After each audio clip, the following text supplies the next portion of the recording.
Okay, I have to share this little sidebar to my Tone Wood Tester guitar video series that I have going on. And if you don't know what I'm talking about, click the link that's coming up on the screen right now, and that'll take you to the main video where I show off this guitar system I came up with to do like a tone wood test. Now, in that video, there's a really boring segment about 8.5 minutes in where I just sit and I strum an E chord on the guitar as evenly and consistently as possible through the course of changing 7 guitar bodies, so we can record the data, look at it, and listen to it and see if there's any noticeable differences. It's in the name of science, not entertainment necessarily. But what was really interesting is when I went and I tried to post the video, the copyright robots on YouTube flagged this music as being copyrighted material that I didn't have permission to post.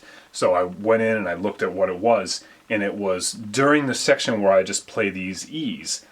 But it wasn't the whole section, it was just one of them.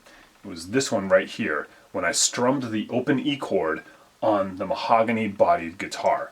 None of the other ones triggered the robots, only that one. And so that got me wondering, well, why? I mean, it's just an open E chord, and it was even done really unmusically. Like, I just plugged the guitar straight into the computer. I didn't use any amplifiers. It's about as lame as guitar playing can get, but it showed up as being some copyrighted music. I couldn't find the music anywhere to listen to it. The way I searched it, I think it's maybe a soundtrack to a movie. I'm not really certain. And I have a dispute going on about it because I want to see how it pans out.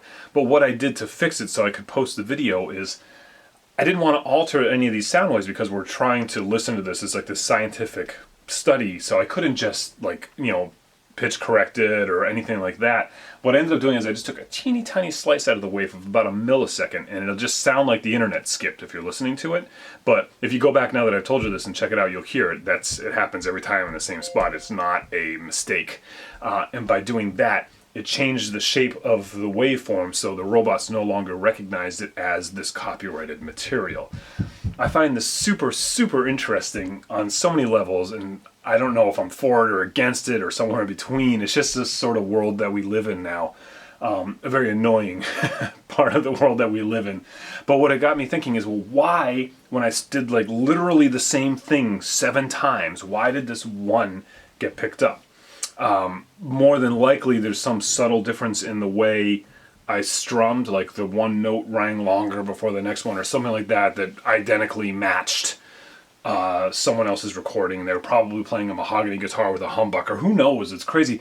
So then that got me thinking, like, well, maybe there's something to this tone wood debate that us humans can't even hear, but the robot can. Because the robot listened to all 7 of these, and it picked out this one as being copyrighted material. Is it because there's some tonal quality that's hidden in the ones and zeros of the waveform that we're looking at that we can't even hear?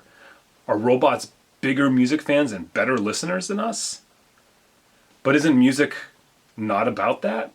I don't know. I just thought it was really interesting. I thought you might find it interesting too. So stick that in your pipe and smoke it. All right, go check out some of the other videos in this series if you care. Thanks a lot. I'll see you around.